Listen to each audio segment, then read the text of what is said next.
Alright, so it's that time of year again with the first highly anticipated Wheeler Crit of the season. And this is the 1-2-3 race. Looks like old Steve Schlegel getting the whole shot there. So, yeah, lined up, kind of got stopped. I didn't really have much time to warm up. Got caught in a traffic jam, so had all these big plans of taking some video from on the bridge on Western, and just got in a traffic jam and barely had enough time to get my number and pinned up, and got exactly about 5 minutes of riding around to warm up, so I just didn't have a chance to do the whole thing like I really wanted to. So I don't know, maybe next week.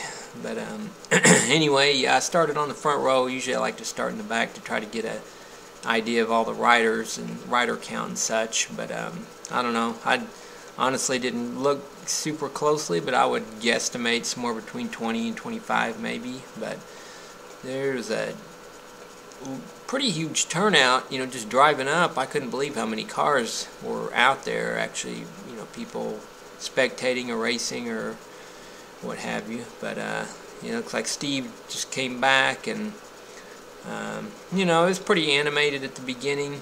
Typically it just depends on the mix of people there. Sometimes we'll go out and just gradually start ramping it up and just trading pulls or whatever and pulling super hard till not many people are left. But anyway, we kind of get going here, and basically I just kind of highlighted maybe the first, I don't know, maybe 3 or 4 or 5 laps, and then maybe a little in the middle, and then kind of the winning move, and then the last 5 laps. So anyway, kind of got into a little, I think that was Eric Wild that was up the, initially I thought it was Chad, but I guess it was Eric, and so I bridged up to him.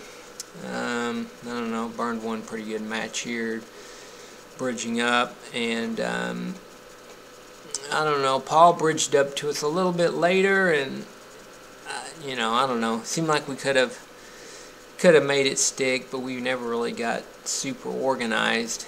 I bridged up to Eric right here, and I don't know, it was, as we came into the headwind section, watching the video now, I'm seeing him flicking his elbow, but honestly I do not remember seeing him do that, as we were actually out, racing, or when we were going there. So yeah, I don't know if that was an elbow flick or not, but kind of just sat in for a while. But this part right here going north, there's a pretty strong north wind this day, so kind of northwestish, so yeah, it's pretty stiff going this way. Definitely got a little hard. Yeah, you can see the shadows there. There was 3 of us, and yeah, we just never really, I don't know, I look back at one point, we had a pretty nice little gap, but we just, I don't know, I was pretty tired once I got there, so, I'm sure Paul was a little tired as well, but we just never really rotated effectively, and then, eventually some other guys bridged up, and, just whatever, it kind of is what it is, first little go at it. But, I don't know, that's kind of, just early on, I wasn't really racing as far as race tactic wise. It seemed like, kind of, again, it's, some guys, treat it as an actual race more so, and then other guys are just, kind of, I almost see it as just kind of a training practice race, where you can go out and race a little aggressive, or almost like a big, like a group ride or something that's really fast, but you just don't have to worry about getting hit by cars and stuff like that. It's just kind of a free-for-all to do whatever you want, basically. And, I don't know, I'm always going to take pulls and go out there and just try to see how many matches I can burn, see how many matches I have left, after it gets down towards the end. But, that's just my objective. And, it seemed like there was a few guys, I don't know, that weren't super stoked that there was a lot of DNA people, and, felt outnumbered. But, honestly, I think, as far as DNA guys, we don't go out there and race as a team tactics wise. We just go out there and try to, if anything else, anything, just go out there and beat each other up or whatever. But anyway, kind of got all back together here. It's just kind of fast forward a few laps later. Kind of some moves going off here and there or whatever. And it looked like Evan was out racing tonight. Kind of, he's been riding a little bit after his knee injury, so it's good to see him back out there. Just trying to get back in shape and stuff, get back into the groove or whatever. But yeah, there's just kind of middle part here, a little bit animated, just random, I don't know, a little bit of the random action of just the, guys attacking each other and stuff, and gets all strung out for a while here or there and comes back together and stuff. But yeah, not it's all pretty just self-explanatory through this part. But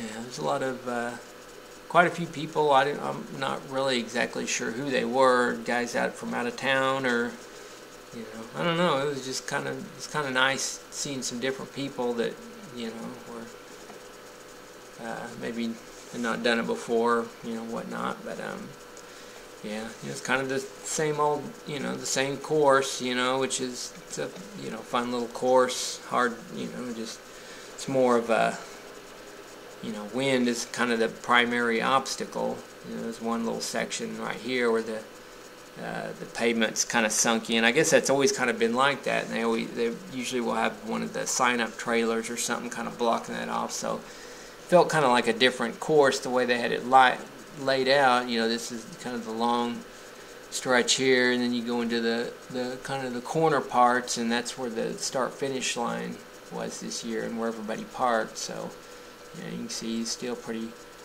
good sized crowd and such. But, starting to get, I would start to see random guys, getting dropped. I kept thinking Rob was gonna, Rob Bell would come through at some point. And I didn't, I saw him before the race started, and I just assumed he was racing, and I was like, he's gonna be ripping through here any second. But I guess he was just out riding, and wasn't actually ever in the race. So I don't know. Kept just looking for him to come blasting through. But typically when he does these, he's usually always right up there in the mix or whatever. So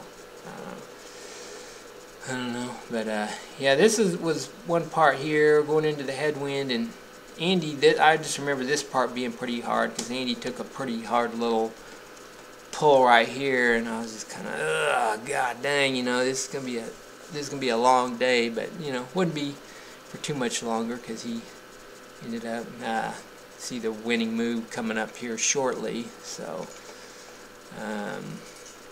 yeah, just we're rolling along, and then I don't know, we'll fast forward up here just in another couple laps. Taking a pull. Seemed like when I watched the whole video, I definitely took way too many pulls. But somebody was up the road. Andrew Farmer takes off to, I think, bridge up, or he may have just attacked. I'm not sure. It looked like he was going to bridge up to somebody, but that's where it initially started. I'm kind of kicking myself for this because I was in the perfect spot, but rolling along in the headwind, and Andy punches it right there, and I was right there. I thought about going, hesitated, but you got just that split second to either do it or not, and now everybody's looking around, and he bridges up to Farmer here, and a little bit later, and those two just stayed away the whole time. Thought we were gonna possibly catch them, maybe 10 minutes to go, but it seemed like we just never really got organized. It seemed like there was only 5 or 6 guys that were really willing to get on the front and take pulls and stuff, out of about the maybe 12 guys that were left in the group. Most of them were just, or half of them just were basically sitting on, waiting to sprint for third or whatever. So yeah, this is basically just, we're taking the 5 to go, and so yeah, this is, just basic end of it, you know, kind of just gradually ramps up, and I don't know, that's about it. And I honestly, at this point, was getting pretty tired. You know, we had rotated a little bit for a while, and I was just kind of tired of taking pulls and stuff, so I just dropped back. And then, you know, even at this point, I was, you know, a couple times starting to find it hard to stay on in some of the tailwind sections, but I don't know, just rode it out, and you know, but I don't know, it's pretty fun racing, and or just, you know, the Wheeler Crit style racing, and you know, good to get some of that higher end efforts in. You know, it's I don't know, felt like I had about 30 minutes of me of really hard, you know, hard little jumps and stuff like that, and then I don't know, the last 10 minutes were pretty much just beat up. You know, I didn't feel super tired, but not enough to really make any attacks or really hard counters or anything like that. So just kind of riding along with what was left of the main group or whatever. So, but yeah, it's gonna definitely be interesting once all the Arapaho guys get out there, and you know, probably the average speeds picks up a couple miles per hour and such. You know, so hopefully we'll keep the turnouts high in the 1-2-3 race. You know, it's, I guess probably the next race they'll have the separate 3-4 race, so that always kind of cuts down the threes that would typically be in the race. But you know, if you're a 3, is definitely you know, a good place to get some speed work in. You know, find out what it's like at that kind of that next level with the speed, and you know, the repeated hard surges and things like that, and you know, just practice, you know, attacking the group here and there, just to kind of to see what happens, and you know, how you can recover from it or whatever, or not, you know. But yeah, that's pretty much it. You know, I think we're at this point maybe coming up on 3 to go, so I don't know, I went about till half a lap to go, and then just kind of sat up. I was pretty much just done with it. But yeah, this is just let you watch the rest of this, and yeah, look forward to getting these things back going, and yeah, so thanks for watching.